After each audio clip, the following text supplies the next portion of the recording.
Halo teman-teman, selamat pagi. Pada video kali ini 22 Podcast akan membahas tentang pergerakan pemerintah dunia setelah melakukan penangkapan para bajak laut yang dahulu berstatus sebagai bajak laut Shichibukai dalam waktu yang hampir bersamaan. Apakah setelah itu pemerintah dunia akan langsung pergi ke Wano Kuni dan ikut berpartisipasi dalam pertempuran?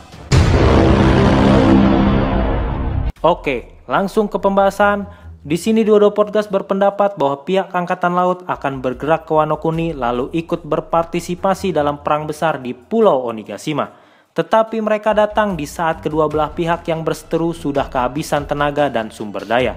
Disitulah pihak pemerintah dunia akan menjadi pemenang dalam pertempuran besar yang sangat menentukan nasib Wano Kuni tanpa harus mengeluarkan banyak tenaga. Perlu diingat, tidak ada istilah curang dalam perang, dan cerita One Piece adalah cerita tentang bajak laut. Jadi wajar apabila terdapat intrik-intrik seperti ini. Sebenarnya pada komik One Piece di chapter 957, Admiral Akainu sudah menyatakan dengan sangat jelas bahwa pihak Angkatan Laut tidak akan pergi ke negeri Wano Kuni. Alasannya jelas, karena pihak Angkatan Laut tidak memiliki sumber daya yang cukup untuk mengirim pasukan ke tempat tersebut. Dan alasan lainnya adalah karena Wano Kuni bukanlah negeri yang tergabung dengan pemerintahan dunia. Tidak adanya informasi yang cukup tentang Wano Kuni juga membuat Angkatan Laut enggan melakukan pergerakan ke tempat tersebut. Tetapi pertimbangan-pertimbangan barusan bukanlah sebuah halangan. Seperti yang sudah kita ketahui bersama bahwa pihak kaum naga langit sangat membutuhkan suplai senjata dari Wano Kuni. Diutusnya agen intelijen terbaik pemerintah dunia, Chipper Paul IG-0 merupakan pertanda sekaligus langkah awal dari pergerakan pemerintah dunia untuk menyerang suatu tempat. Seperti yang pernah mereka lakukan sebelumnya pada komik One Piece di chapter 392. Saat itu pihak pemerintah dunia ingin melakukan pembersihan di Pulau Ohara dengan menggunakan serangan Booster Call. Tetapi sebelum melakukan serangan Booster Call, pihak pemerintah dunia terlebih dahulu mengutus CP9 ke Pulau Ohara untuk memastikan bahwa para sarjana Ohara memang sudah melakukan tindakan yang dianggap kriminal. Biarpun sebenarnya pihak pemerintah dunia sudah sangat yakin bahwa mereka bersalah dan kemungkinannya adalah 100%. Dari peristiwa ini jelas bahwa pihak Angkatan Laut akan datang ke Wano Kuni walaupun tidak mendapatkan restu dari Admiral Akainu. Karena dalam struktur organisasi pemerintahan dunia One Piece, Akainu hanyalah bawahan kaum naga langit. Dan perintah kaum naga langit adalah perintah yang tidak bisa dibantah oleh siapapun tanpa kecuali. Negosiasi yang gagal dengan Kurozomi Orochi juga merupakan salah satu indikasi yang kuat bahwa Angkatan Laut harus datang ke Wano Kuni dengan membawa pasukan terbaiknya. Tujuannya jelas, yaitu mendapatkan kembali suplai senjata dari negeri Wano, sekaligus menghancurkan hegemoni bajak laut Yonko Kaido dan Big Mom yang merupakan dua kekuatan besar dunia baru. Kalian semua pasti sudah mengerti bahwa pemerintah dunia bukanlah kumpulan orang-orang bodoh. Jadi bisa dipastikan bahwa setiap langkah dan pergerakannya sudah dipikirkan masak-masak. Karena ini bukan hanya tentang mendapatkan apa yang mereka inginkan, karena di saat yang bersamaan, mereka juga tidak ingin kehilangan orang-orang terbaiknya. Pasukan perang baru bernama SSG jelas akan menjadi kartu as bagi Angkatan Laut untuk memadamkan perlawanan para bajak laut dan samurai Wano yang masih tersisa.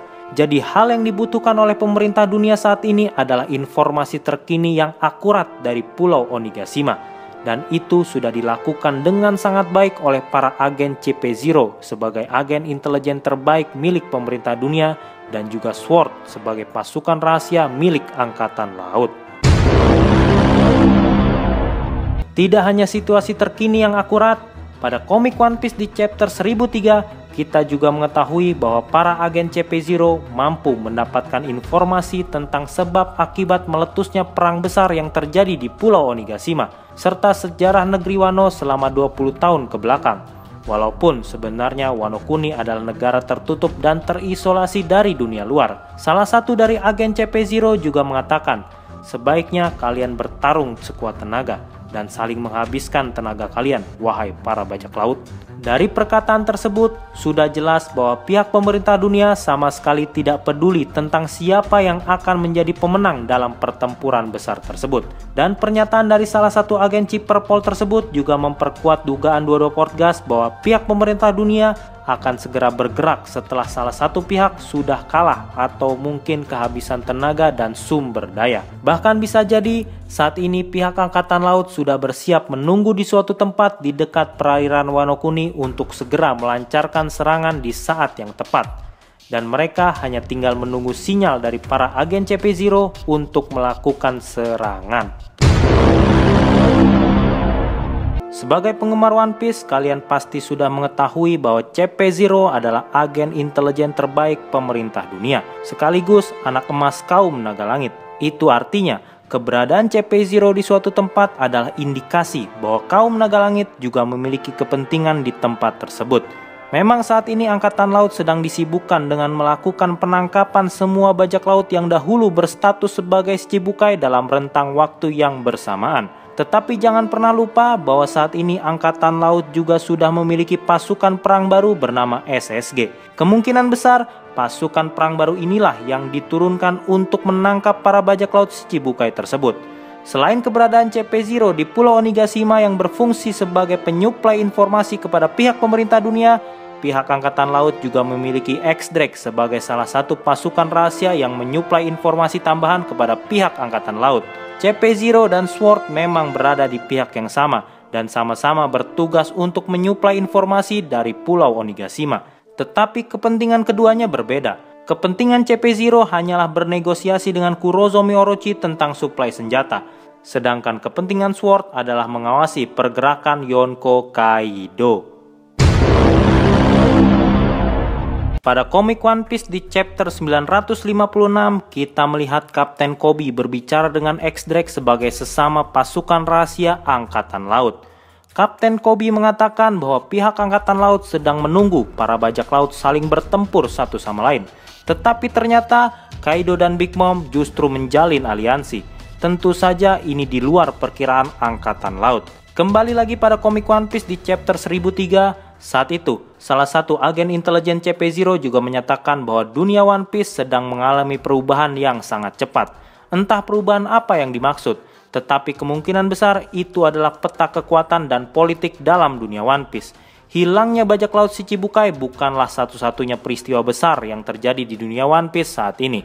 Dan seperti yang sudah pernah dua-dua podcast bahas pada video sebelumnya, bahwa pertempuran di Pulau Onigashima akan sangat berpengaruh bagi dunia One Piece secara keseluruhan. Bahkan pada komik One Piece di chapter 1001, Kaido menyatakan bahwa siapapun yang berhasil memenangkan pertempuran ini, maka dia akan memiliki keunggulan besar untuk menjadi seorang raja bajak laut. Kalian juga harus ingat bahwa jauh sebelum pertempuran di Pulau Onigashima ini meletus, tepatnya pada komik One Piece di chapter 699, mantan Admiral Aokiji pernah memperingatkan Smoker bahwa roda pemerintahan akan berputar di luar kendali. Kemungkinan itu akan terjadi setelah perang besar di Pulau Onigashima ini berakhir. Lalu pihak pemerintah dunia dan Angkatan Laut ikut serta dalam perang besar tersebut. Don Quixote do Flamingo juga menyatakan hal yang serupa dengan memperingatkan para kaum naga langit untuk bersiap-siap. Dari sini jelas bahwa perang tahta bukan lagi ada di depan mata, tetapi sedang berlangsung di dunia One Piece, tepatnya di Pulau Onigashima. Oke, jadi kesimpulan dari pembahasan di atas itu adalah pihak Angkatan Laut udah siap-siap untuk datang ke Wano Kuni dan ikut berpartisipasi dalam perang besar di Pulau Onigashima. Tapi Angkatan Laut ini nggak main datang-datang aja. Mereka itu nunggu timing yang tepat buat ikut ambil bagian pada perang di Pulau Onigashima. Alasannya udah jelas, supaya pihak pemerintah dunia ini bisa jadi pemenang di perang tersebut dengan kerugian yang minim. Dan menurut Dodo Podcast, timing yang tepat itu adalah waktu di mana salah satu pihak yang berseteru udah mulai kehabisan tenaga dan mencapai batasnya.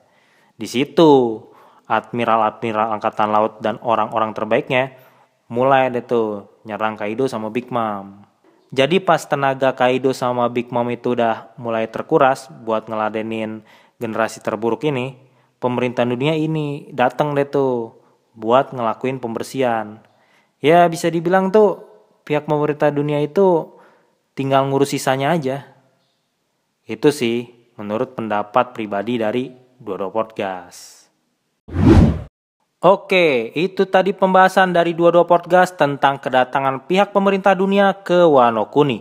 Nantikan video-video menarik berikutnya hanya di channel YouTube 22 Podcast. Seperti biasa, apabila ada yang salah atau ada yang mau nambahin, bisa langsung komentar di bawah. Apabila tidak merepotkan, bisa di-subscribe dan share video ini. Semoga bermanfaat. Saya 22 Podcast mengucapkan terima kasih. Ciao!